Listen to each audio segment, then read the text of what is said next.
اندلس کا نام سنتے ہی ہر مسلمان کا دل دھڑکتا ہے، ذہن 788 سال پر محیط اس کے شاندار ماضی کی حسین وادیوں میں کھو جاتا ہے، جب یہاں عظیم الشان اسلامی تہذیب پروان چڑھی تھی، جس سے یورپ نے فیض حاصل کر کے اپنے عہد جدید کا آغاز کیا۔ ملک اسپین کا اصل نام اسپانا ہے، جسے لاطینی زبان میں ہسپانیہ کہا گیا۔ یہاں وندال قوم کے آباد ہونے کے باعث اس کا جنوبی حصہ اندلوسیہ کہلاتا تھا۔ عربوں نے پورے ملک کو اندلس کا نام دیا۔ آج بھی اسپین کے جنوبی صوبے کا نام اندلوسیہ ہے، جس میں قرطبہ اور غرناطہ کے تاریخی شہر موجود ہیں۔ مسلمانوں نے 92 ہجری بمطابق 711 عیسوی میں طارق بن زیاد کی قیادت میں اس سرزمین پر قدم رکھا اور وہ فتوحات حاصل کرتے ہوئے توروز یعنی وسطی فرانس تک پہنچ گئے۔ اس خطے میں اموی اور عباسی خلافتوں کے پرچم لہرائے، حتیٰ کہ اموی شہزادے عبد الرحمن الداخل نے اندلس میں اموی سلطنت کی بنیاد رکھی، جو 10ویں صدی عیسوی میں اموی خلافت قرار پائی۔ سن 1036 میں اندلس کی اموی خلافت کا خاتمہ ہوا تو ملوک الطوائف یعنی شہری ریاستوں کے حکمرانوں کی شہرت ہوئی۔ ان کی باہمی کشاکش سے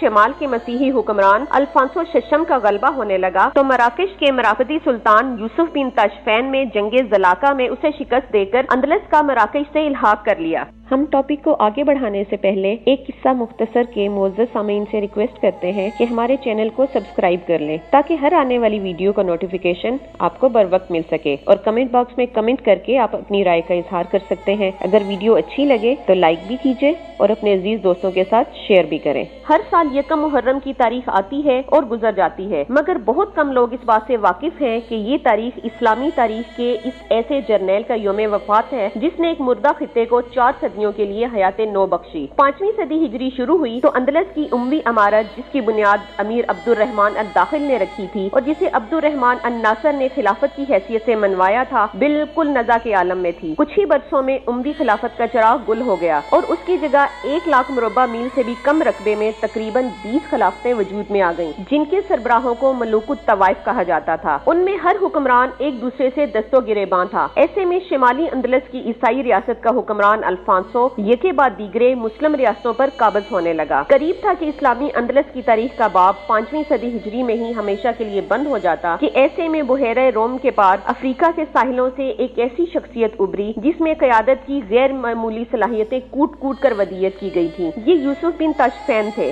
جن کی شخصیت شجاعت و بصالت، ہمت و مردانگی اور سیاست و جہانداری کا پیکر تھی۔ نرم طبعی، رحم دلی، سادگی اور جفاکشی کے ساتھ دور اندیشی اور انتظامی امور کی مہارت بھی ان کی صفات تھیں۔ یوسف بن تاشفین کا تعلق بربری نسل کے قبیلہ لمتونا سے تھا۔ یہ لوگ مراکش کے صحرائی علاقوں میں آباد تھے اور ریت اڑاتی آندھیوں سے حفاظت کے لیے عموماً اپنے چہروں پر رومال باندھنے کے عادی تھے، اس لیے انہیں ملسمین یعنی نقابپوش کہا جاتا تھا۔ سن 400 ہجری میں اس قبیلے کے کچھ افراد نے کسی گمنام مبلغ کی دعوت پر لبیک کہتے ہوئے اسلام قبول کیا تھا۔ ان 9 مسلموں میں سے جوہر نامی ایک شخص حج کے سفر پر گیا تو واپسی پر تیونس کے شہر کیروان میں اس کی ملاقات ایک فقیہ سے ہوئی۔ جب جوہر نے انہیں بتایا کہ ہمیں کلمے اور نماز کے سوا دین کا کچھ علم نہیں، تو فقیہ نے اپنے ایک شاگرد عبداللہ بن یاسین کو معلم بنا کر اس کے ساتھ روانہ کر دیا۔ عبداللہ بن یاسین لمتونا قبیلے کے علاقے میں پہنچے تو ان کا شاندار استقبال ہوا۔ عبداللہ بن یاسین کی تبلیغی اور تعلیمی کوششوں سے وہاں اسلام کو ترقی ہوئی، لوگوں نے دینی علم حاصل کیا اور شاعر دین عام ہو گئے۔ اسلامی اخوت نے بکھرے ہوئے قبائلیوں کو متحد کر کے ایک طاقت بنا دیا اور یہ سارا صحرائی علاقہ جہاں یہ 9 مسلم آباد تھے خود بخود ایک الگ ریاست کی شکل اختیار کر گیا۔ ایسے میں ضرورت محسوس ہوئی کہ اس ریاست کے انتظامات کے لیے ایک سربراہ حکومت کو منتخب کیا جائے۔ عبداللہ بن یاسین خود تعلیم و تبلیغ پر توجہ مرکوز رکھنا چاہتے تھے۔ جوہر میں بھی یہ صلاحیت نہ تھی کہ وہ قبائلیوں کو سنبھال لیتا، اس لیے قبیلہ لمتونا کے سربراہ ابو بکر بن عمر کو یہ ذمہ داری سونپ دی گئی اور اسے امیر المسلمین کا لقب دے دیا گیا۔ ابو بکر بن عمر کی مملکت جنوب سے شمال کی طرف پھیلتی چلی گئی۔ اس کی طاقت سے مروب ہو کر ان گنت قبائلی اس کے ساتھ ہو گئے، جن میں برے بھلے ہر قسم کے لوگ تھے۔ یہ لوگ اپنی گزر بسر کے لیے چھاپا مار کاروائیاں کیا کرتے تھے، لہٰذا ان لڑائیوں اور چھاپا مار حملوں میں اس کی فوج سے کچھ غیر محتاط کاروائیاں بھی ہوئیں، جن سے ابو بکر بن عمر کو ندامت ہوئی۔ جب ایک بڑھیا نے آ کر شکایت کی کہ اس کے سپاہیوں کی لوٹ مار میں اس کا اونٹ ضائع ہو گیا ہے، تو ابو بکر بن عمر کو اس نو تشکیل مملکت کے لیے ایک بہترین منتظم کی ضرورت پڑی۔ ایسے میں اس کی نگاہ انتخاب یوسف بن تاشفین پر پڑی اور مملکت کے بہت سے اہم امور اس مرد جہاں آگاہ کے سپرد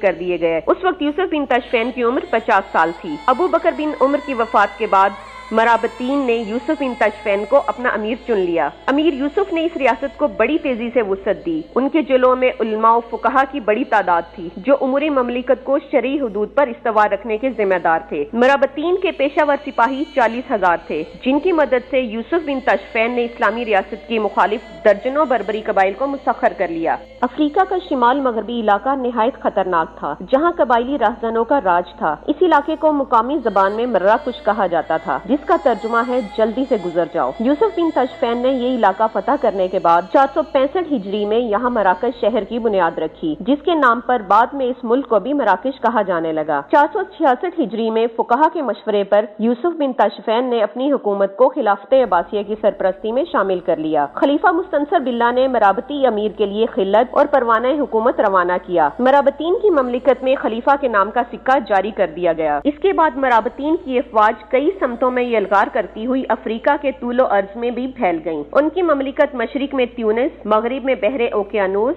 شمال میں بحیرہ روم اور جنوب میں سوڈان کی سرحدوں کو چھونے لگی۔ ایسی عظیم الشان مملکت کا حکمران ہونے کے باوجود یوسف بن تاشفین کی زندگی سادگی کا بہترین نمونہ تھی۔ ان کے دسترخوان پر جو کی روٹی، اونٹ کے گوشت اور دودھ کے ایک پیالے کی سوا کچھ نہ ہوتا تھا۔ وہ خانہ بدوشوں کی طرح ان کا کھردرا لباس پہنتے تھے۔ ان کے اور ایک صحرائی شتربان کے رہن سہن میں کوئی فرق نہ تھا۔ انہوں نے اپنی رعایا پر کوئی ٹیکس عائد نہیں کیا تھا۔ زکوٰۃ، عشر اور ذمیوں کے جزیے کے سوا حکومت کچھ بھی وصول نہیں کرتی تھی۔ اندلس اور مرابطین کی مملکت کے درمیان بحیرہ روم کی تنگ خلیج ہی حائل تھی، اس لیے یہاں کے لوگ شروع ہی میں مرابطین کی فتوحات سے واقف ہو چکے تھے۔ ملوک الطوائف جس طرح الفانسو سے ڈرتے تھے اسی طرح وہ مرابطین سے بھی خطرہ محسوس کرتے تھے، مگر یوسف بن تاشفین کی پوری توجہ افریقہ کی فتوحات پر مرکوز رہی اور انہوں نے کبھی اندلس میں مداخلت کی کوشش نہیں کی۔ تاہم چند سالوں کے اندر اندلس کے حالات بہت بدل گئے اور الفانسو کی یلغار نے غرناطہ، اشبیلیہ اور قرطبہ کے ایوانوں میں زلزلہ پیدا کر دیا۔ ایسے میں اندلس کے مشہور عالم قاضی عبد الولید الباجی نے علماء کا ایک وفد بھیج کر امیر یوسف کو اندلس میں آمد کی دعوت دی۔ 472 ہجری میں